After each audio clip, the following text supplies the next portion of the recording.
Okay, welcome to Likutey Moharan Shir. 9 days. Parshas Dvorim. So we are holding by Sif Aleph. So Rabbeinu says you should know, basically. Just a second. Okay. Dashesh Choisam. You should know that there is a reality in existence of a seal. V'yesh Choisam b'sochos. There is a seal within a seal.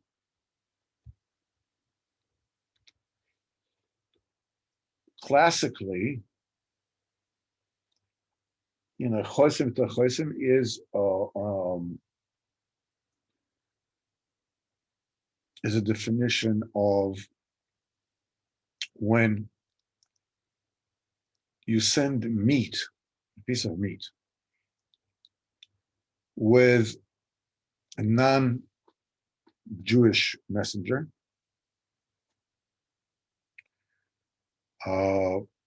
It has to be double sealed. It's chosim b'toch chosim. So whenever we are traveling along a reality where you have something which is in danger of being substituted or corrupt, subtle means that the goy will take that piece of meat and put a piece of treif meat instead of it.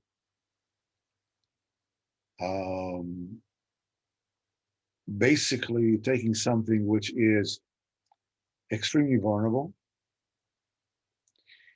something which is per definition precious, and it's almost not discernible. You can't tell a piece of kosher meat for, let's say, a piece of nevela. I'm not talking about, we're talking about a piece of non-kosher animal. Let's say that it looks different or whatnot. But if that particular meat is an nevela, or whether it was, kosher behem that was, properly shechted, you can't tell. They look the same. But initially, or rather, there are two separate things. When you're taking something which is non-kosher, it's treif, whatever, you're talking about something that drags the person who eats it down. Masha'en can, when you're eating a piece of meat, which is kosher, that means that a Jew eating it, the kashrut, when you're making the proper bracha, especially when you're eating the Sulas mitzvah for Shabbos Kodesh, the food itself is a tremendous opportunity for neshamas that weren't managed to finish their task in the proper level of accomplishment during their lifetime, to put it gently and lightly. And they had to go through the process of incarnating in foodstuffs. And the tikkun for that neshama is that that animal will be shechted, and that animal will be cooked according to all the Jewish laws of kashrus. Then eating, shechted with the kedusha, not just kashrus, but the kedusha. Rabbeinu puts a great emphasis about this in notes. Birkas HaShechita. And then a Jew makes a bracha and a bracha of kavanah, then he's being able to elevate that neshama. It's a scary thought when you come to think about it. Besides the fact that neshama, when a neshama is being incarnated in an animal, that's the only case of incarnation where the neshama is aware that it is incarnated. I mean, we are all incarnated. We are all Gilgulim. But we have no idea. We have no idea of what it is that we've gone through, or who we really are, who we were, and so forth and so on, and what we have come to accomplish, and what the Kodesh Baruch Hu actually wants from us when push comes to shove. But a neshama that has been megulgal aleinu in an animal, the neshama is very much aware that it is a human being that is incarnated in an animal. And it's a tremendous tsar.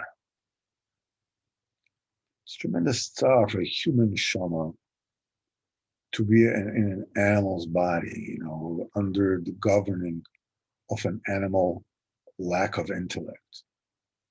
And this animal has absolutely no choice and no morality, but the neshama does. And it's not what it's all about. Tremendous shame, tremendous shame.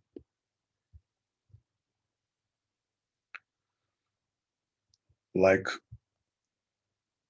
lo aleinu lo aleichem, when a woman has been unfaithful to her husband. So unless, I don't know what kind of tikkunim she has to go through, and she's being a gulgu in a female dog. Okay, now being a gulgu in a female dog means that she realized that she is a human neshama, and it's in the dog. Besides, living, they call a dog's life, literally. The tremendous shame of being unable to protest by being fair game for any male dog around. Tremendous. Even those that are megulgul in kosher animals go through the tsar of living as a kosher animal, going through the good tsar of shechita. Arizal says going through the tsar of being cooked. And only then getting, if it's fortunate, it's tremendous out of the shmaya that it is being eaten by a Jew that makes brachas, b'chavona, especially it's eating sudas mitzvah. That's why they say that that the tzaddikim are classically, when they need some extra tikkun, they're being megulgul in fish. That's why we eat fish on Shabbos. It's customary to eat fish on Shabbos, because the neshamas that are incarnated in fish are usually neshamas of tzaddikim. The fish doesn't have to go through the process of shechita, and so the tsar is less.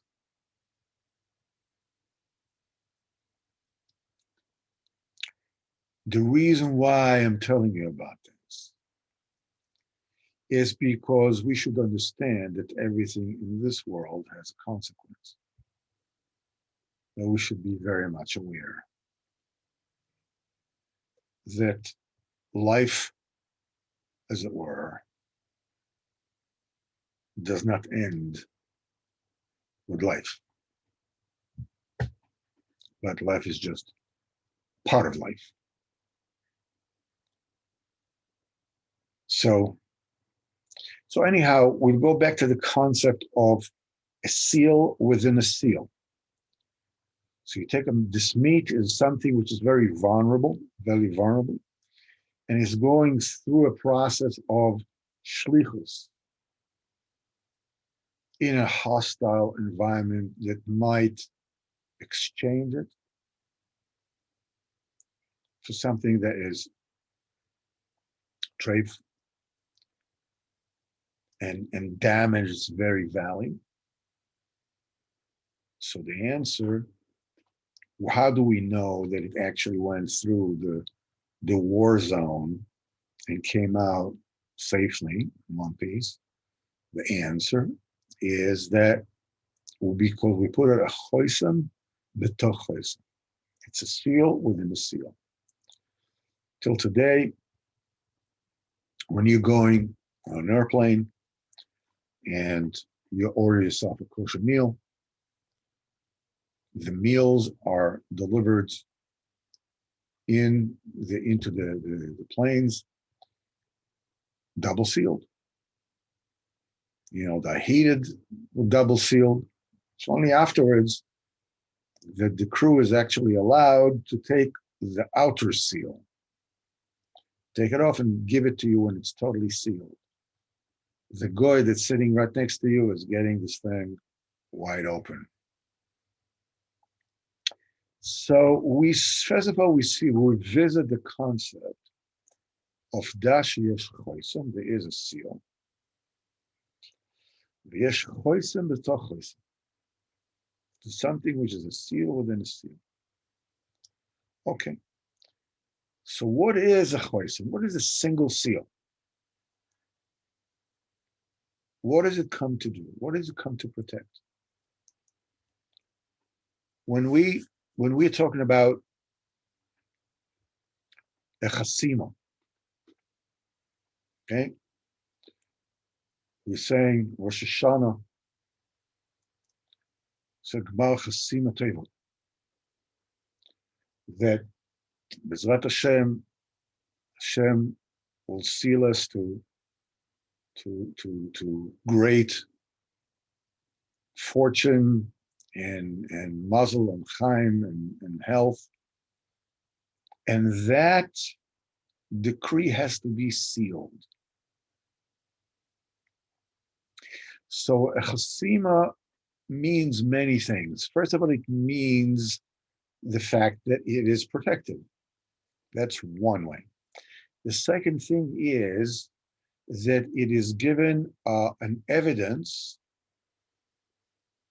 of, like when you say a signature, when somebody signs a document, it's called a chasima, right? You're putting your John Hancock on it. It's an evidence to the fact that this is original. This is what it's meant to be. A choisem is also a derivative of choima, which means the wall of a fortress. It's, again, a concept of protection. a content that is very precious and is very vulnerable. So the first choisam, the Rebbeinu says, okay, what is that first single choisam? And Rabbeinu says, choisamu ki yesh machich gadol. There are those, the admonishers of the generation. They are called the legs. Okay, why are they called the legs? They are called raglan because they are limudei Hashem. Those taught, those are taught, they are taught. I'm trying to find a way to sort of describe it in order they will be able to carry both definitions. But limudei Hashem, generally, you would understand it as those who learn Hashem, those who learn from Hashem. Limudei Hashem means those that learn Hashem. So the simplest way of understanding it is that those who learn from Hashem, or learn about Hashem from the Torah and so on and so on. But Rabbeinu takes the other possibility of learning it. Those that learn Hashem means like those who keviyochol teach Kadosh Baruch Hu. But giving Hashem the learning process. We talked about it at length last week. They're providing Hashem with that learning process. And he says, what does it mean? That they give a Kadosh Baruch Hu advice.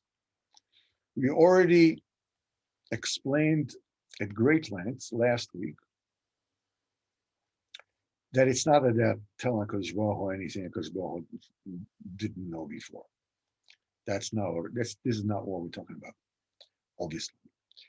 What we're talking about here is they're giving the Kadosh Baruch Hu the service of Eitzah. What does it mean, a service of Eitzah? We explained last week the service of Eitzah is the reconcilement between the level of above wisdom, kiviyachol, between HaKadosh Baruch Hu and Am Yisrael. And went through a great length. Again, what does it mean? As Rabbeinu will say, Vaitel, we explained it, but according to Torah Kuf Tzadik last week. Rabbeinu says, so they give him a Kadosh Baruch Hu eitzes, they give him advice. They are going with the Kadosh Baruch Hu's shlichus to Am Yisrael. To do what?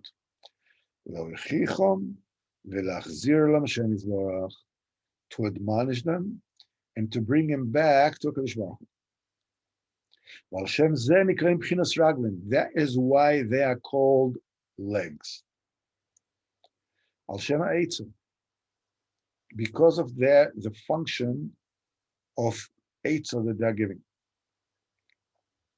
Rashi said, and all that multitudes that are at your feet. Rashi says, those who follow your advice. These are those at your feet. Until today, when you're saying that you learned by, a master, and you were apprenticed, you were mentored by someone, you learned to defeat of X, Y, Z, right? So this is why the of following your advice is the fragment. And now Rabbeinu explains what is this process all about. We spoke about it a little bit last week. When HaKadosh Baruch Hu decrees chas v'chalila a bad judgment on the world, v'adin hu Torah, and the judgment is the Torah.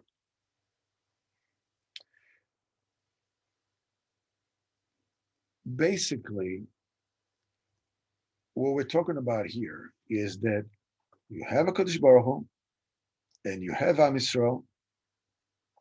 For that certain purposes, you have the entire world. And when Hashem, Hashem's Ratzon, this is what the Bria has to do.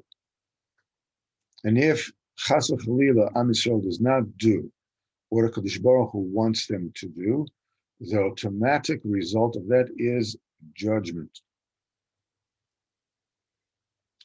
You know, I like the determination, the definition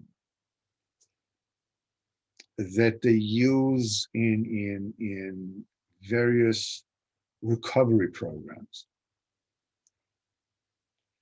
especially when they have like rehab programs, stuff like that. When somebody breaks the rules, when somebody does something they're not supposed to do, they're being punished. But what they learned, and this is a major part of their being re-entered into society, as it were, is that they understand that what they are being assigned or judged or sentenced, whether it's confinement or even sent away, is not a punishment. It's a consequence.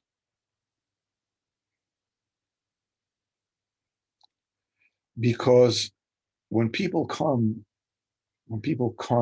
they are in a state of assuaging their pain in any way, shape, or form,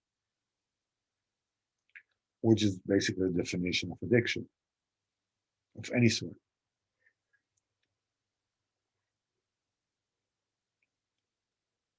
You know, I haven't lived in the secular world for long enough to have actually learned the concept of consequence.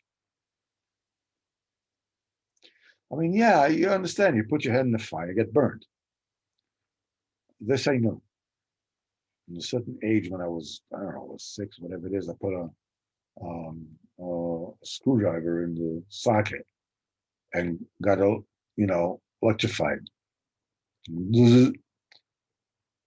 Let me tell you, I haven't done it until today. I haven't forgotten it either. I realized I wasn't punished. I realized that that is the consequence of something that they did. But nevertheless, that's something that I have realized that throughout my tenure, years as before I found out that the Yishkad existed. I mean, I knew it existed, I didn't know it existed. And from my observation with, people that are still out there,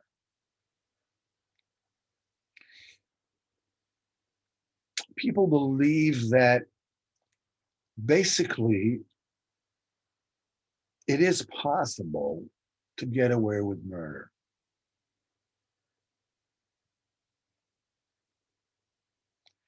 That consequence is not an automatic result of a malfeasance.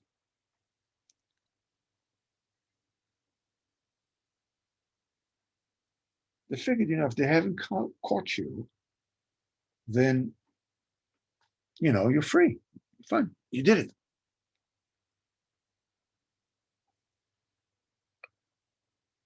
But the point is that people are already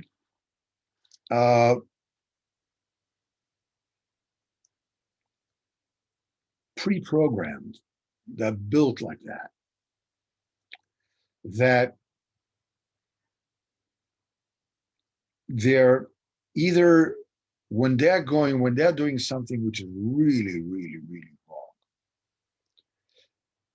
such as chas v'chalila, lo aleinu, lo alechem, lo la'af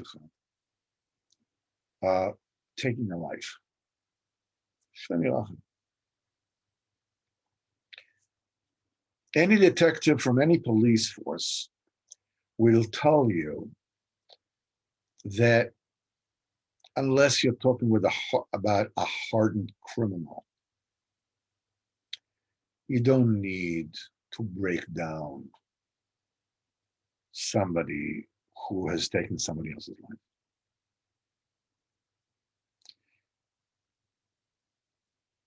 The only thing as a detective that you need to do is you need to give that person an empathy, as it were, so he can unburden himself and confess to what he did. Because the burden is too much to carry. That person needs to be punished, needs to pay the consequence. Because getting away with murder is a killer, excuse the pun. There's no such thing as getting. And the thing is that they feel that, basically, yeah, okay, so you're talking about the very, very end of the spectrum of killing someone, but in between, there's a lot of leeway. What about stealing? What about loyalty? What about all these kind of immorality, whatever it is? Now, the thing is that they think that the more they create, this kind of environment, this kind of politically correct, for lack of another word, agreement that normalizes a certain deviant behavior and claiming this is all right. This is a choice. You should be proud of it, whatever. It doesn't work. It doesn't work.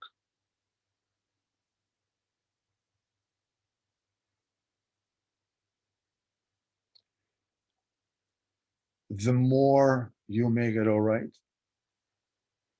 the deeper the truth sinks. Basically, people live totally separate from their true self.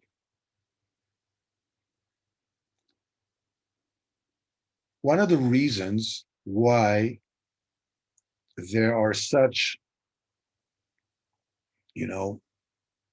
mass shooting and mass killing taking place in America or whatever it is. Some of you say,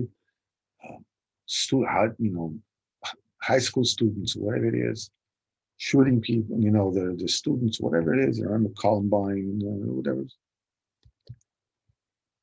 is because that people have the human need to be ashamed. People have the human need to pay the price. When you're making a certain mode of behavior politically correct, you can cheat everybody except yourself. So either they're making everything, the smallest infraction, a total crime,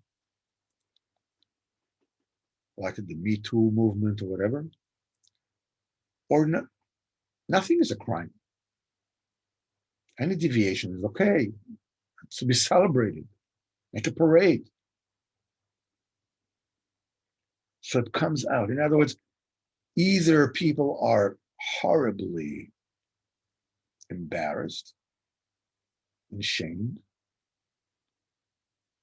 or they're supposedly not ashamed at all. I mean, it's 100% okay. I'm just being open and being, with it. People need to have the ability to blush, to be embarrassed. It's a human property, as we'll visit later on. When is that property being lost? So, Hashem is Gzar Din Ba'olam. Baruch Hu decrees a judgment in the world. Navadin hu Torah. The judgment is the Torah kitzarech lios din Torah. A judgment that is being determined according to Din Torah. V'chmat Shem limudei Hashem, and since these tzaddikim are the limudei Hashem, those who give access to Hashem, Kodesh Baruch Hu consults them.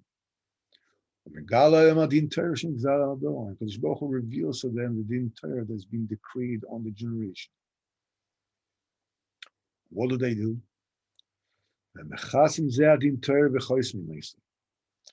They cover up this Din Torah and they seal it.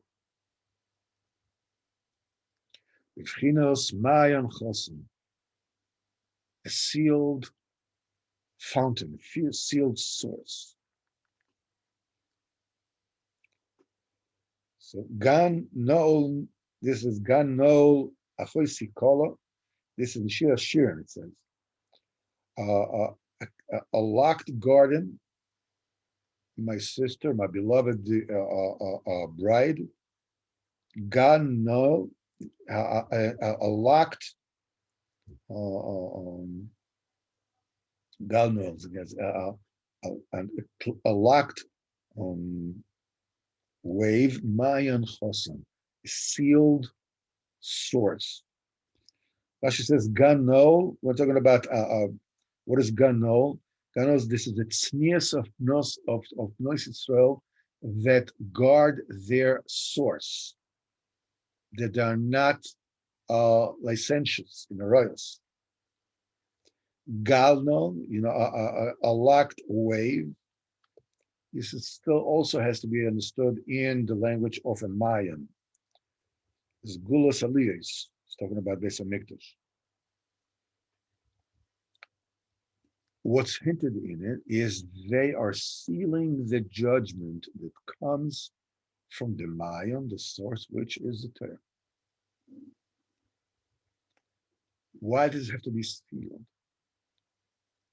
We said before that a seal represents a situation where something very vulnerable, very sensitive, very prone to being damaged, is passing through a precarious journey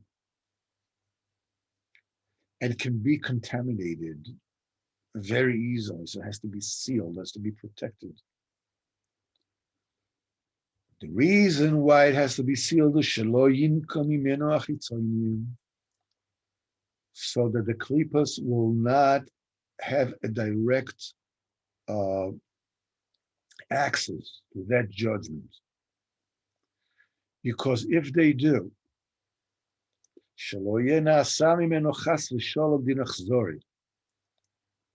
they won't create from it, chas v'chalila, a cruel judgment, something that is more cruel than actually was decreed on the world. And Rabbeinu seals that particular concept, and he says, Chosam, Torah b'limudai, seal Torah, b'limudai. The limudai, remember what we said? Limudai is those, the chachamim, that limudai Hashem. And what it says, in the Ayasha, Tzor Te'udo, Chosam Torah b'limudai. Tzor Te'udo creates a certificate.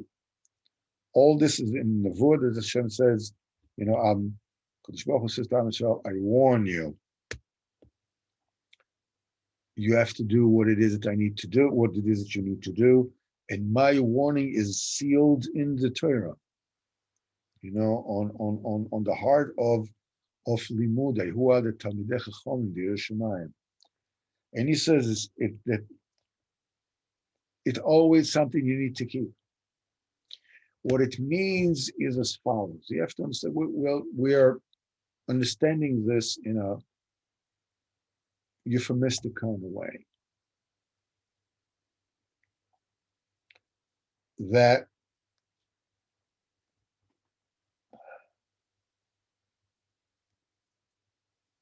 when people know that there is a specific infraction, somebody did something wrong, okay? As long as this being covered and being sealed, there was a certain corrective measure that was already put out in order to rectify the situation. It can be carried out, it can be done. However, the minute it becomes public knowledge, everybody and his uncle is coming out and screaming, newspaper, off with his head. What do you mean?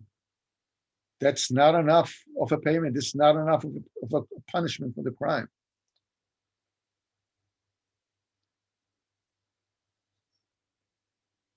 Everybody's bringing something. That means that the judgment has been approached and been broached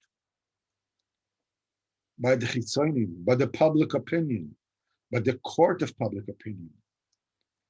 And at that particular point in time, justice is no longer possible. When you take a look at what's going on today with the court system, and you see the verdicts of the court system, you see that the court system cannot possibly judge anyone in any sort of you can hear me? Can you hear me? Okay. Cannot possibly judge anybody with justice because there is a court of public opinion. How dare you? The people are being prosecuted according to the way that the media is saying, the court of public opinion, whether they're guilty or not. And the court judged them according to how popular their judgment is going to be. That's a reality that we live with. But the inner understanding of this reality is that what happened here? It means that justice, that very sensitive nerve of right and wrong, has been breached by the Wild West environment of media. The justice has been breached by the Chitzonim. At that point on, justice is no longer possible. Any kind of judgment becomes a din achzari. The guilty, something that deserve it of a punishment becomes somebody who's a pariah. Even many times it is not guilty at all. He is guilty because public opinion wants him to be found guilty. The source of this reality is in Kedusha. Kadosh Baruch Hu, when Am Yisrael does something that Kadosh Baruch Hu wants them not to do, there is a consequence. And that consequence means a din, means a judgment. Now, the reason why this judgment has to be is because the purpose of the creation of this world is that we should make ourselves the human manifestation of godliness. We should be walking, talking, acting godliness, godly beings. This is what we need to be. We can only do this when we align ourselves with the guidance of again as well, when we keep the Torah. When we don't do that, that awakens judgments. Ideally, a judgment is a din Torah, which means go back to Torah.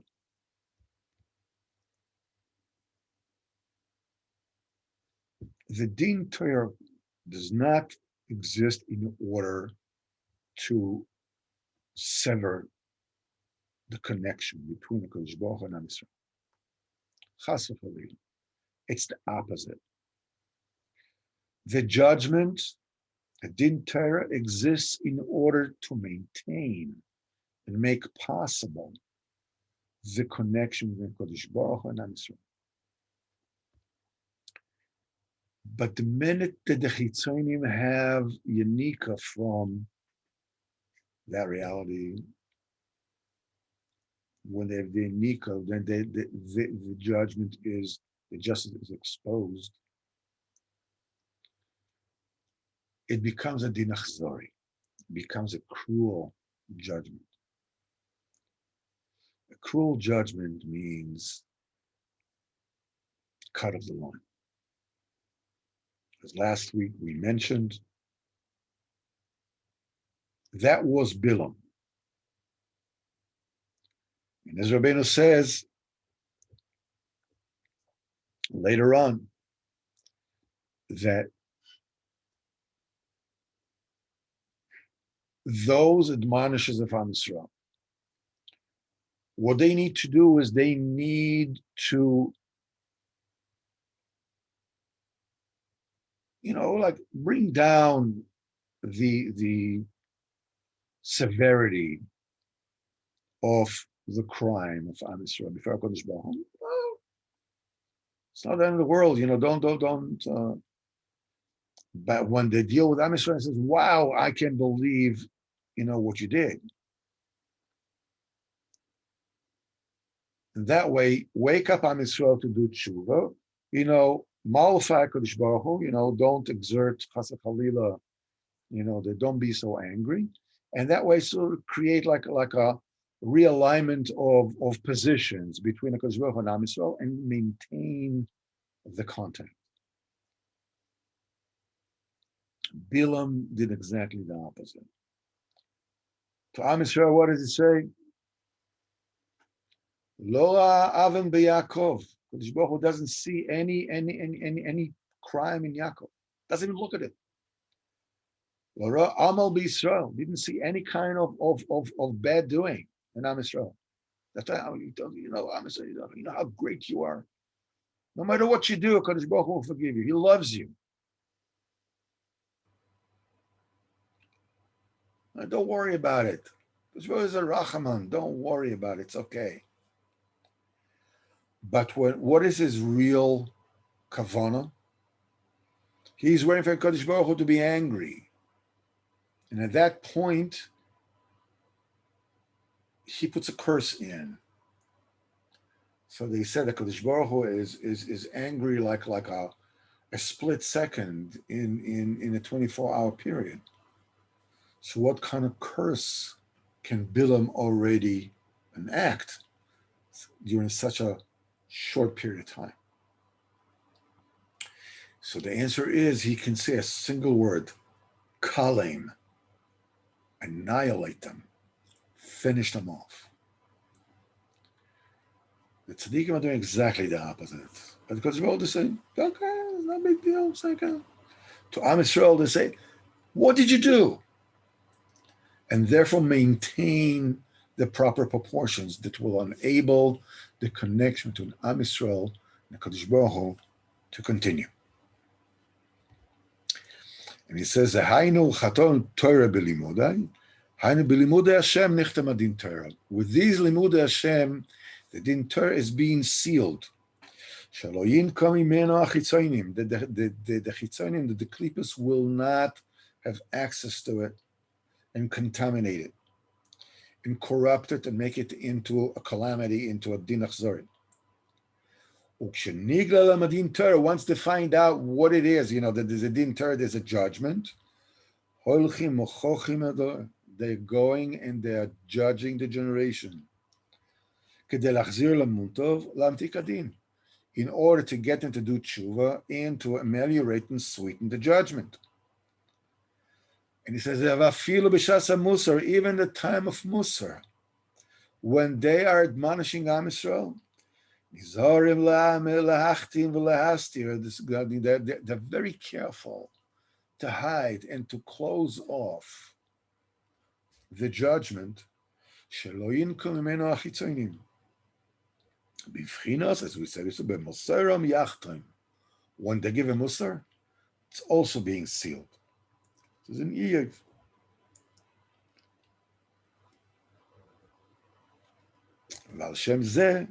And these Marchichim Akol Choyson. We're entering this Parshas Dvarim. Parshas Dvarim, Erev Tisha B'Av.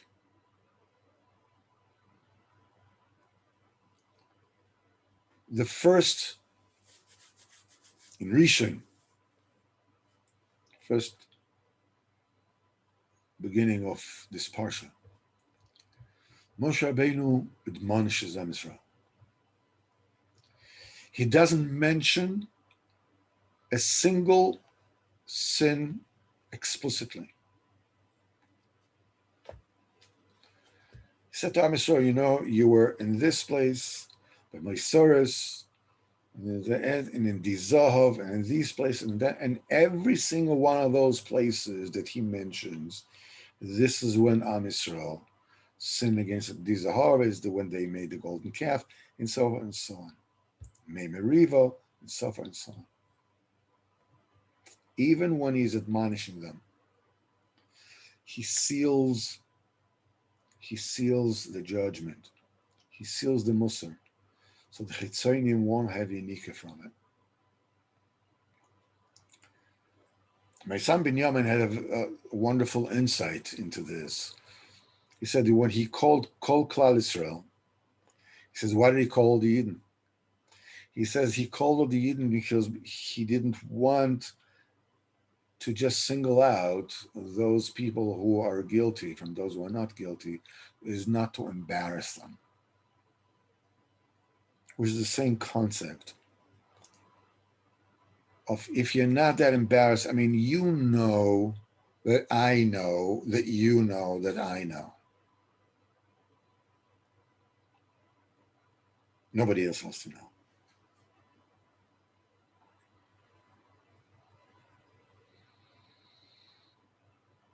Rabbeinu says,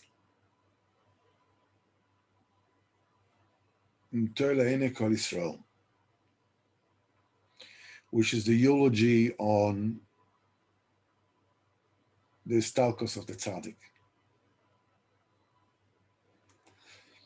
He says that the Tzaddikim, these are the Mosarim Yachtim, they are called the eyes of Am Yisrael. Eine Ha'eda.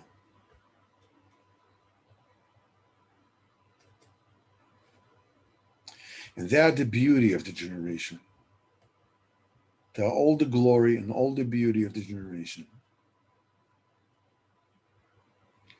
And when they pass away, it leaves behind such a vacuum, a barren, bitter vacuum, which people try to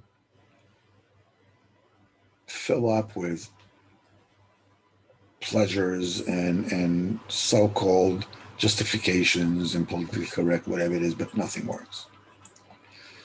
Bena says, because the thing is, these tzaddikim, when they exist, the eyes of the Eidah, when they exist,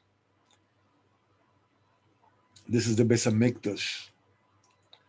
It says 3 times a year, all your males will see the face of the Master, Hashem.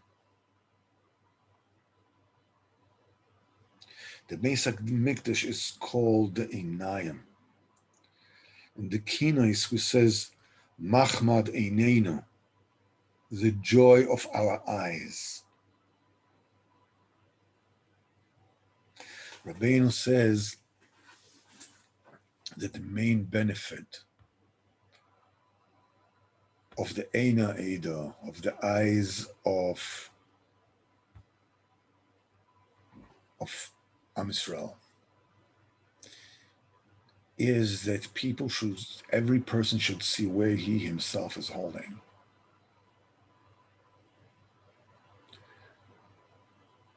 That's the main thing that you need to see. What's the story with me? The eyes, the Beis HaMikdash, that tool that this is enabled every Yid to see HaKadosh Baruch Hu 3 times a year, means that I got to the point that I was able to clearly see exactly where I am in the world and what it is that I need to do.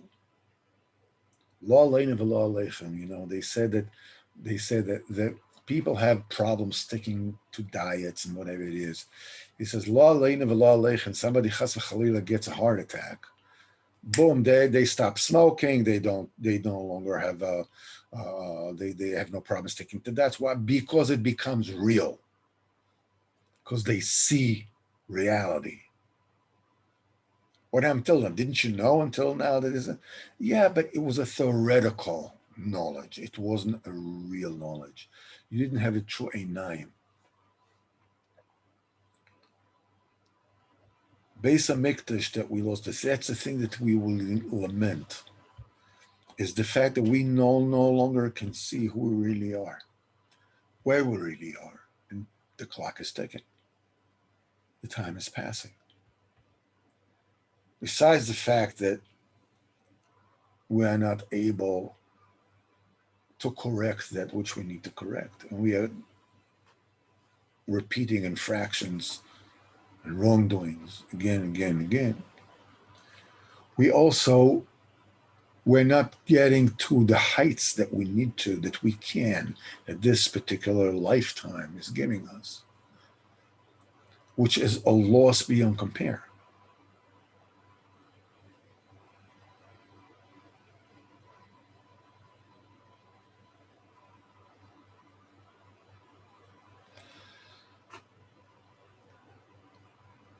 And we're not even going into the point of Tzara Shechina, the lost princess. We're not even beginning to get there. So this coming Tisha B'Av,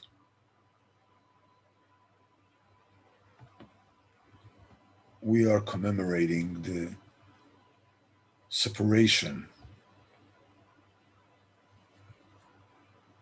of Am Yisrael and being able to vividly witness the presence of Hashem.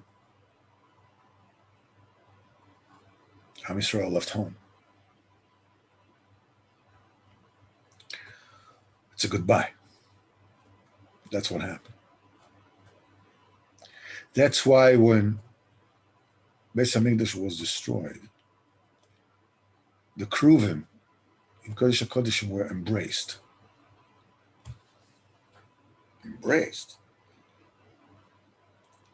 I mean, Tisha B'Av is like the epitome of Am Yisrael not doing what Kodesh Baruch Hu wants. What Kodesh Baruch Hu wants them to do? What is an embrace doing here?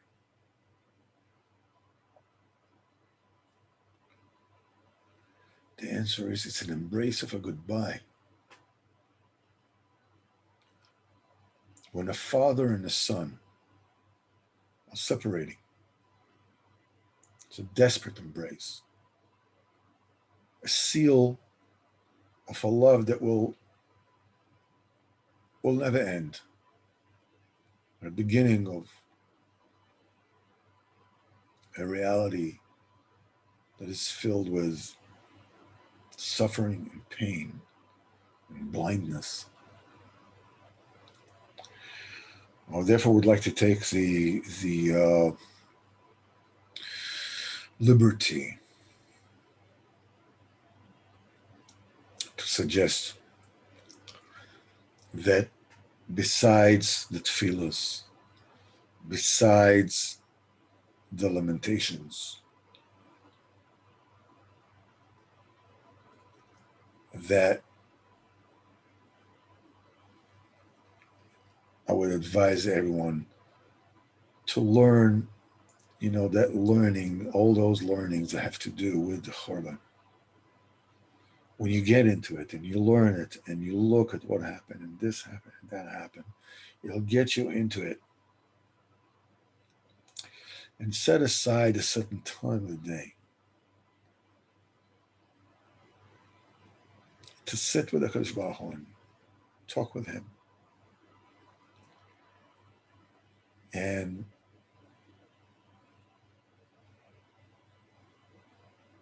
try to, as it were, to console HaKadosh Baruch Hu. Because as great as our pain is, or at least ought to be, the pain of HaKadosh Baruch Hu is infinite. And when you talk, you make his beidus, and you being mishtatef, you in the tsar of HaKadosh Baruch Hu, in the Shechina, especially after the kinas, especially after you're learning all these things. B'ezrat Hashem, we're able to feel a little bit of the tsar of the Shechina. This is the only one sad day of the year. That's it, no more. Any other day of the year is a happy day, except Tisha B'Av. And try not to give in to any kind of things that will sway you away from the Avelos. Even watching programs, Tisha B'Av programs, or whatever it is, all these things, what they are is actually it's a kosher entertainment to get your mind away from looking at the pain straight ahead, straight in the eye. Try not to get distracted as much as you can. Even if it means just sitting there and not doing anything. And you feel like there's nowhere to run. There's nowhere to escape. I'm bored. Read what happened on that day. These limudim that are allowed. It says, Kol ha-mesabel al Yerushalayim, anybody who mourns Yerushalayim, zoiche lirois b'simchaso, by being able to lament the destruction of Yerushalayim. It doesn't say Yizke lirois b'simchaso. It doesn't mean that he will merit to see its simcha. It means this zoiche, this in itself, is already this chos, you're already zoiche, you're already koina to see the simcha of Yerushalayim. It's a very, very deep concept. In Terech HaFalef, we covered it a little bit.